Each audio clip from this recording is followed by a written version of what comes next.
আসসালামু আলাইকুম, সবাই কেমন আছেন? আশা রাখি সবাই ভালো আছেন। আজকে কিভাবে ফার্মের মুরগি রান্না করলাম সেটাই আপনাদের সাথে শেয়ার করব। প্রথমে আমি আজকে ভাবছি পাটাই পিষে রান্না করব। রসুন বেটে নিয়েছি,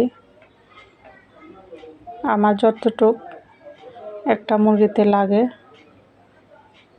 অতটুকুই আমি অল্প অল্প করে পিষে নিয়েছি। আদা রসুন একসাথে এই যে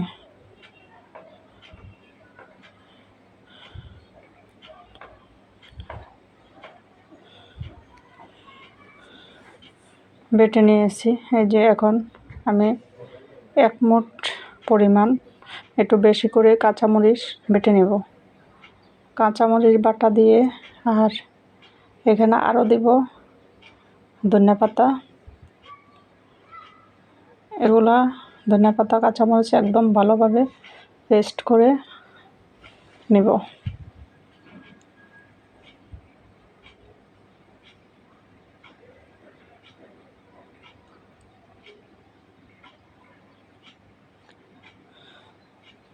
পেস্ট করা হয়ে গেলে আমি সব উপকরণগুলো আলাদা আলাদাভাবে রেডি করে রাখতেছি।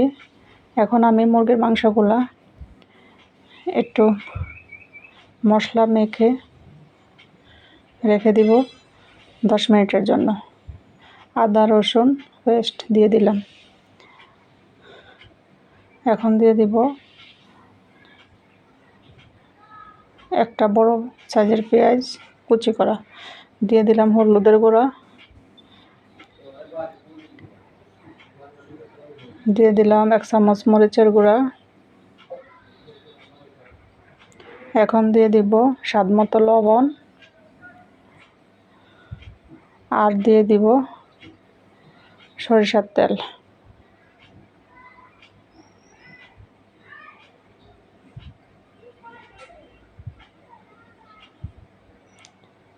দিয়ে দিলাম আরও 1 চামচ ধনিয়ার গুঁড়া।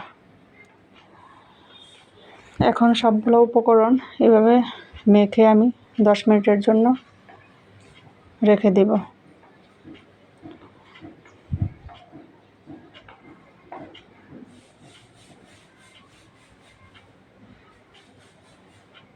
আর দিয়ে দিব একটু লেবুর রস।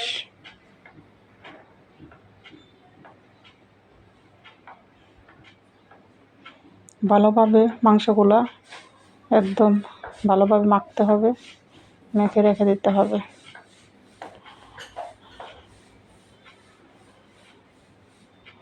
দু তিনটা কাঁচামরিচ ভেঙে দিয়ে দিলাম। এখন আমি একটা ফ্রাই প্যানে তেল গরম করে গরম মশলা আস্ত আর মিডিয়াম সাইজের একটা পেঁয়াজ আবারও হালকা বাদামি করব।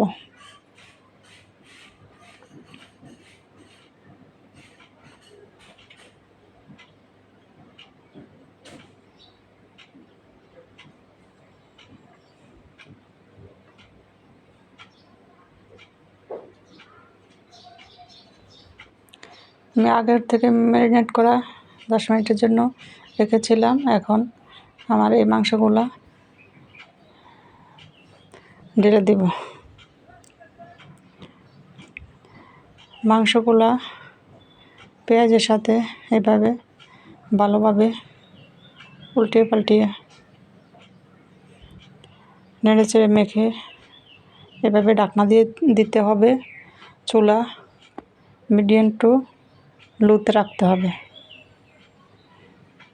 এখন মাংস থেকে অনেকখানি প্রায় পানি বের হয়েছে, এই পানিতেই আমার মাংস সিদ্ধ হয়ে যাবে।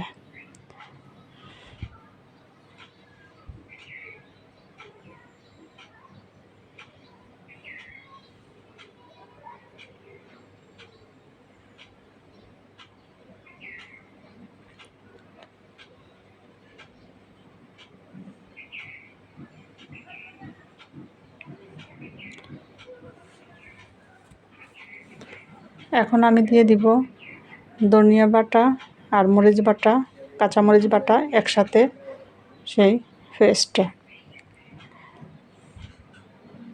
এটা দিতে হবে মাংস 80% হওয়ার পরে। মাংস হয়ে আসছে নামানোর 10 মিনিট বা 15 মিনিট আগ মুহূর্তে।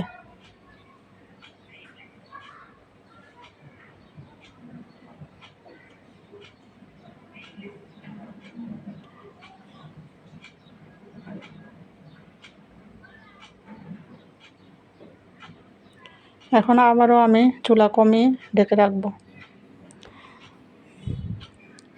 তো আমার মাংসগুলো একদমই রেডি। এইরকম মাখা মাখা হলে পরে পারফেক্ট মাংস রেডি হবে।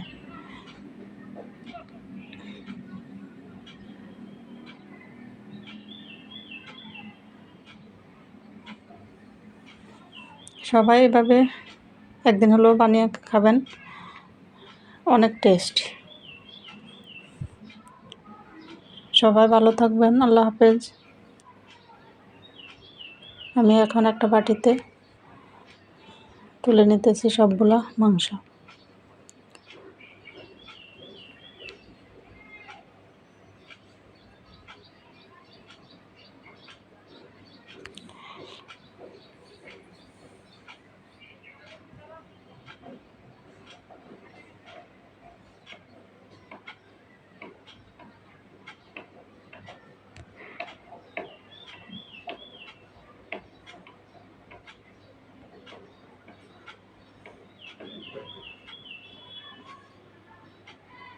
কেমন হলো আমার রান্না সবাই কমেন্ট বক্সে জানাবেন।